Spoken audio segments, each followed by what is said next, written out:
Hello मेरे प्यारे बच्चों, स्वागत है आप सभी का एसवी स्टडी क्लासेस के एक और बेहतर वीडियो पर। तो बच्चों आज हम लोग पढ़ने वाले क्लास 12 बायोलॉजी के बारे में। बच्चों आपके पास बोर्ड एग्जाम देने के लिए अब समय नहीं बचा है, ऐसे में आपको अंतिम समय में कैसे तैयारी करनी है, क्या क्या टॉपिक पढ़ने हैं, तो उन सारी चीज़ों पर हम फोकस कर रहे हैं। और आपको आज से रेगुलर वीडियो मिलेंगे, डेली आपको 4 से 5 लेक्चर देने का पूरा प्रयास करेंगे ताकि आपकी जो बायोलॉजी की प्रिपरेशन है वो अच्छे से हो सके और आप बोर्ड एग्जाम में अच्छे से अच्छे बायोलॉजी में मार्क्स ला सकें। तो इसी बात को ध्यान में हम लोग रखेंगे और एक अच्छे से तैयारी करेंगे ताकि आपका बोर्ड एग्जाम में जो स्कोर है वो 90 प्लस हो सके, ताकि आपको बोर्ड एग्जामिनेशन में कोई भी प्रॉब्लम ना हो। क्योंकि बच्चों 90 प्लस स्कोर करने के लिए आपका जो पेपर होगा 70 मार्क्स का, उसमें से हमको लगभग 60 प्लस मार्क्स चाहिए रहेंगे। क्योंकि हमारा जो है आप सभी को पता है 30 नंबर का जो है प्रैक्टिकल होता है कॉलेज में, उसमें से हमें कुछ भी नंबर अच्छे से मिल जाते हैं। 27-28 नंबर बच्चों को आसानी से मिल जाते हैं। किसी बच्चे को 30 में 30 भी मिल जाते हैं, जो भी अच्छे से बच्चे पढ़ते हैं, वाइवा और प्रैक्टिकल आसानी से देते हैं, अच्छे से प्रिपरेशन करते हैं प्रैक्टिकल की, तो उनको अच्छे से नंबर मिल जाते हैं। तो लेकिन हमारे अंडर में जो होते हैं वो 70 नंबर होते हैं। 70 नंबर में हमें पेपर में करना होता है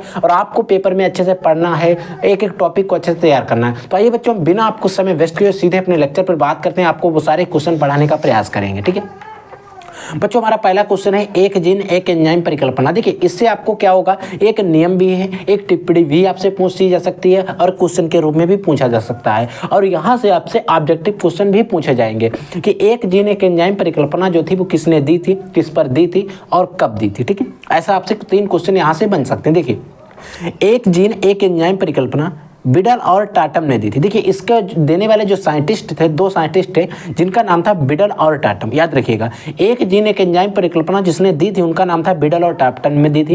इन्होंने सन 1941 ईस्वी में न्यूरोस्पोरा नामक एक कोशिकी कवक पर इन्होंने क्या किया, सन 1941 ईस्वी में न्यूरोस्पोरा नामक एक कोशिकी कवक पर अपने प्रयोग को सिद्ध किया। इन्होंने अपना प्रयोग जो दिया था वो 1941 में दिया था। किस पर दिया था, न्यूरोस्पोरा नामक एक कोशिकी कवक पर दिया था। ठीक है, अब यहां से क्वेश्चन ऑब्जेक्टिव पूछा जा सकता है कि किस पर दिया था, न्यूरोस्पोरा पर दिया था। न्यूरोस्पोरा क्या था, एक कोशिकी कवक था, शैवाल था, ऐसा भी क्वेश्चन आ सकता है। ठीक है, तो याद रखिए न्यूरोस्पोरा जो था वो एक कोशिकी कवक था पर अपने प्रयोग को सिद्ध किया था। इनके अनुसार प्रत्येक जीन, इनके अनुसार किसके, बिडल और टाटम के अनुसार, इनके अनुसार प्रत्येक जीन एक विशेष एंजाइम प्रोटीन्स का संश्लेषण करता है। यानी कि जो हमारे बिडल और टाटम है इन्होंने बताया था कि एक प्रत्येक जो जीन होता है एक विशेष प्रकार के एंजाइम या फिर प्रोटीन का संश्लेषण करता है। ठीक है, अगला देखिए, अगला बच्चों है डीएनए फिंगरप्रिंटिंग। डीएनए फिंगरप्रिंटिंग क्या होती है इसको समझिए। डीएनए फिंगरप्रिंटिंग जो थी इसकी खोज जो बच्चों किसने की थी, वो एलेक्स जेफरी ने की थी। एक वैज्ञानिक थे जिनका नाम था एलेक्स जेफरी। ठीक है, जो साइंटिस्ट थे जिन्होंने डीएनए फिंगरप्रिंटिंग को खोजा था, डीएनए फिंगरप्रिंटिंग को, इसका उनका नाम था एलेक्स जेफरी। ठीक है, एलेक्स जेफरी ने विकसित किया था। इसके माध्यम से प्रत्येक जीव के मूल आनुवंशिक पदार्थ में भिन्नता दर्ज की जा सकती है। ठीक है, यानी डीएनए फिंगरप्रिंटिंग जो होता है इसके अनुसार क्या कर सकते हैं, प्रत्येक जीव जो होता है उसके आनुवंशिक पदार्थ में भिन्नता देखी जा सकती है। ठीक है, समरूप जुड़वा को छोड़कर कोई भी 2 व्यक्ति समान नहीं हो सकते। अगर वो समरूप जुड़वा नहीं है तो कोई भी 2 व्यक्ति आप ले लीजिए वो कभी भी समान नहीं हो सकते हैं। ठीक है, नहीं हो सकते। ये डीएनए में भिन्नता के कारण होता है। ठीक है, वो समान क्यों नहीं हो सकते, डीएनए के कारण होती है। ये चीज़ आपको याद रखना है, वो समान नहीं होते हैं। ऐसा क्यों होता है, ऐसा किस लिए होता है, वो आपका डीएनए जो होता है उसी के कारण होता है। यानी कि ये भिन्नता जो आपकी ये देख रहे हैं एक दूसरे से भिन्न होते हैं, भिन्नता जो होती है डीएनए के कारण होती है। ठीक है, इस तकनीक का उपयोग विभिन्न स्थानों पर किया जाता है। जैसे बच्चों अगर बात करें किसी चोरी में भी इसका उपयोग होता है, किसी हत्या में और लड़ाई झगड़ा आदि में, हर जगह पर इसका उपयोग किया जा रहा है। ठीक है, अगला क्वेश्चन है बच्चों अनुलेखन क्या होता है। अनुलेखन क्या होता है, अनुलेखन भी हमसे बोर्ड एग्जाम में पूछा जाता है, तो आपको पता होना चाहिए अनुलेखन क्या होता है। देखिए अनुलेखन क्या होता है, डीएनए में उपस्थित जो डीएनए होता है उसमें हमारे आनुवंशिक पदार्थ उपस्थित होते हैं। ठीक है, आनुवंशिक सूचना जो जेनेटिक्स से जो कंटेक्टर होते हैं, यानी कि जो सूचनाएं होती हैं वो उपस्थित होती है किसमें, डीएनए पर। तो डीएनए में उपस्थित आनुवंशिक सूचनाओं का एमआरएनए में स्थानांतरित हो जाना ही अनुलेखन कहलाता है। यानी डीएनए में जो भी सूचनाएं थी आनुवंशिक, उन सूचनाओं का एमआरएनए में स्थानांतरित हो जाना ही अनुलेखन कहलाता है। ठीक है, अगला क्वेश्चन है बच्चों डीएनए पैकेजिंग। डीएनए पैकेजिंग क्या होती है इसको ध्यान से समझिए। डीएनए की कुल लंबाई केंद्रक की अपेक्षा काफी अधिक होती है। यानी कि जो डीएनए की लंबाई होती है, जो हमारा न्यूक्लियस यानी कि केंद्रक होता है, उस केंद्रक की अपेक्षा काफी अधिक होती है। ठीक है, जैसे ई कोलाई के डीएनए की लंबाई होती है 1.36 माइक्रोमीटर, म्यूएम का मतलब होता है माइक्रोमीटर होती है। ठीक है, अतः डीएनए पैकेजिंग के द्वारा, डीएनए जो हमारा होता है, इस डीएनए को डीएनए पैकेजिंग के द्वारा केंद्रक के अंदर रखा जाता है। किसके द्वारा? डीएनए पैकेजिंग जो होती है, एक प्रक्रिया होती है, उसके द्वारा आपको इसको केंद्रक के अंदर रखा जाता है। हिस्टोन प्रोटीन पर लिपटा हुआ डीएनए, हिस्टोन जो प्रोटीन होती है उस पर लिपटा हुआ जो डीएनए होता है, डीएनए उसको न्यूक्लियोसोम कहलाता है। क्या कहलाता है वो?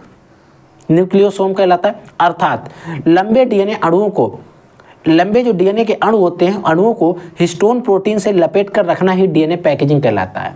यानी कि डीएनए पैकेजिंग जो है बच्चों, ये भी बोर्ड एग्जाम में हमसे ज़्यादा से ज़्यादा पूछी जाती है। ठीक है, अगला बच्चों है जन्मजात रोग या फिर आनुवंशिक रोग क्या होती है। इन पर टिप्पणी भी आपसे बोर्ड एग्जाम में पूछी जा सकती है। ठीक है, तो वे रोग जो पीढ़ी दर पीढ़ी वंशागत होते रहते हैं, ऐसे रोग से जो एक पीढ़ी से दूसरी पीढ़ी में पहुंचते रहते हैं, जाते रहते हैं, वंशागत होते रहते हैं, और आनुवंशिक जो विकार होते हैं उनके कारण उत्पन्न होते हैं, उन्हें हम आनुवंशिक रोग या फिर जन्मजात रोग कहते हैं। ठीक है, समझ में आया? जैसे अगर इसके एग्जाम्पल्स की बात करें, हीमोफीलिया, बढ़ंतता, थैलेसीमिया, कैप्टोन्यूरिया आदि जो रोग हैं बच्चों, ये हमारे कैसे हैं बच्चों?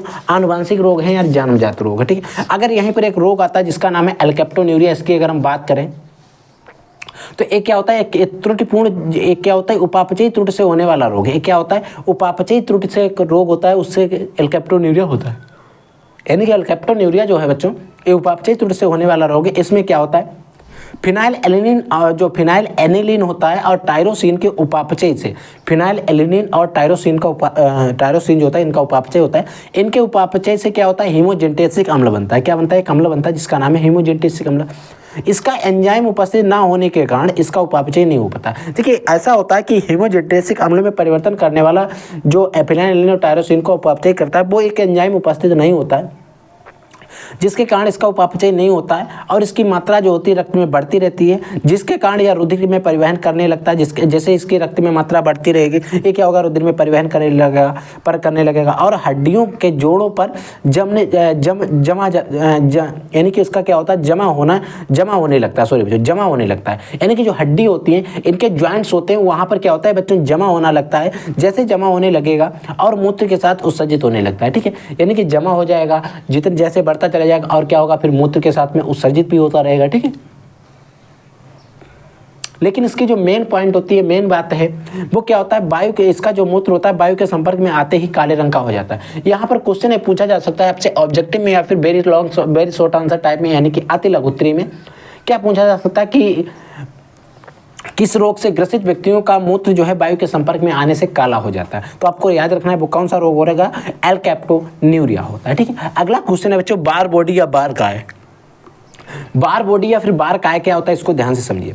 सन 1949 ईस्वी में मुरे बार ने मादा बिल्लियों की त्वचा की कोशिकाओं से केंद्रक से चिपका, त्वचा की जो कोशिकाएं थी उनके केंद्रक, उनका जो केंद्रक था, उस केंद्रक से चिपका एक घना पिंड देखा। एक क्या देखा? घना पिंड देखा, किंतु नर में ऐसा नहीं था। लेकिन उन्होंने किस में देखा? मादा बिल्लियों की त्वचा में देखा। लेकिन जो नर थे, नर बिल्लियों की त्वचा में देखा तो ऐसा नहीं था। खोजकर्ता के आधार पर इसे बार बॉडी नाम दे दिया गया। एक मादा में एक्स गुणसूत्र को छोड़कर, देखिए एक मादा जो होगी उसमें एक एक्स गुणसूत्र को छोड़कर जितने भी एक्स गुणसूत्र होते हैं उन्हें हम बार बॉडी कहते हैं। सामान्य महिला में एक बार बॉडी होती है क्योंकि उसमें एक्स गुणसूत्र होते हैं। तो एक एक्स गुणसूत्र को अगर हम छोड़ दें तो दूसरा वाला वो होगा क्या कहलाएगा? बार बॉडी कहलाएगा। अगर 10 एक्स गुणसूत्र है तो एक को अगर हम छोड़ देंगे और बचे हुए जो 9 रहेंगे वो हमारे बार बॉडी कहलाएंगे। ठीक है, तो बार बॉडी का पर हमें टिप्पणी जो है बोर्ड एग्जाम में ज़्यादा से ज़्यादा देखने को मिलती है। अगला क्वेश्चन है बच्चों, बायो रिएक्टर या फिर जैव रिएक्टर भी इसी को हम कहते हैं। देखिए, बायो रिएक्टर हो गया, जैव रिएक्टर हो गया, इनसे भी क्वेश्चन जो है हमारे बोर्ड एग्जाम में ज़्यादा से ज़्यादा पूछे जाते हैं। होता क्या है?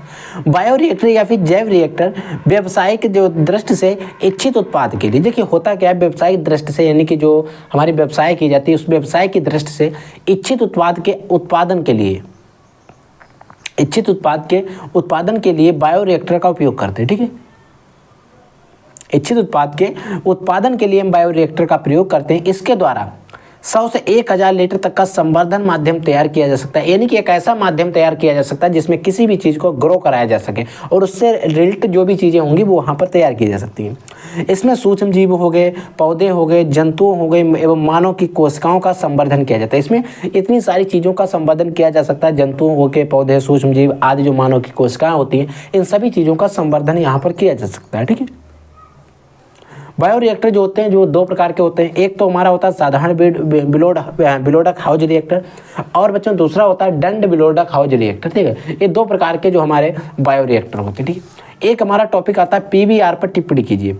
PVR polymerase chain reaction, PVR. ठीक है, देखिए सॉरी बच्चों, पॉलीमरेज चेन पीसीआर होता है। ठीक है, देखिए पीवीआर 322, इसमें पी क्या है, बी क्या है, आर क्या है, 322 क्या है। ठीक है, देखिए सभी प्राकृतिक संवाहकों में संवहन के सभी गुण उपस्थित नहीं होते। ये देखिए होता क्या है, जो हमारे प्राकृतिक संवाहक होते हैं उनमें संवहन करने के सभी गुण उपस्थित नहीं होते,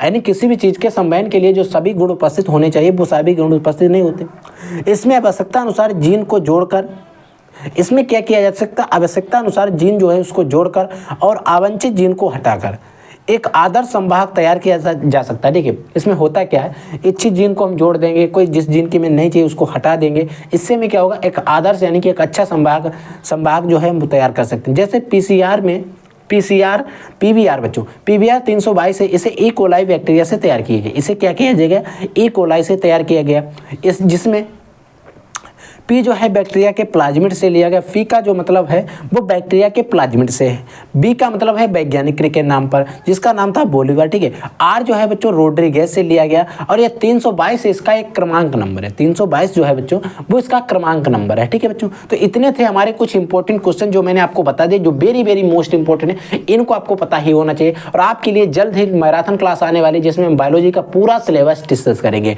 और उसमें आपको अगर बायोलॉजी का पूरा सिलेबस पढ़ना है तो आपको क्या करना पड़ेगा, आप चैनल पे जाइएगा और वहां पर चैनल पर आपको एक न्यू सीरीज के नाम से प्लेलिस्ट मिल जाएगी। किसके नाम से बच्चों मिलेगी, न्यू सीरीज के नाम से, न्यू सीरीज के नाम से आपको वहां पर एक प्लेलिस्ट मिल जाएगी। इस प्लेलिस्ट में 7 से 8 लेक्चर हैं, आप 7 से 8 लेक्चर वो सभी लेक्चर देख लेना, आप बायोलॉजी में अच्छा करके आओगे, ये मेरी गारंटी। ठीक है बच्चों, तो आप लोग पढ़ते रहिए, आगे बढ़ते रहिए। अगर आपके मन में कोई डाउट, कोई भी क्वेश्चन रहता है तो वीडियो के कमेंट सेक्शन में कमेंट करके पूछिएगा। ठीक है बच्चों, तो I will take in next class, तब तक के लिए जय हिंद, वंदे मातरम।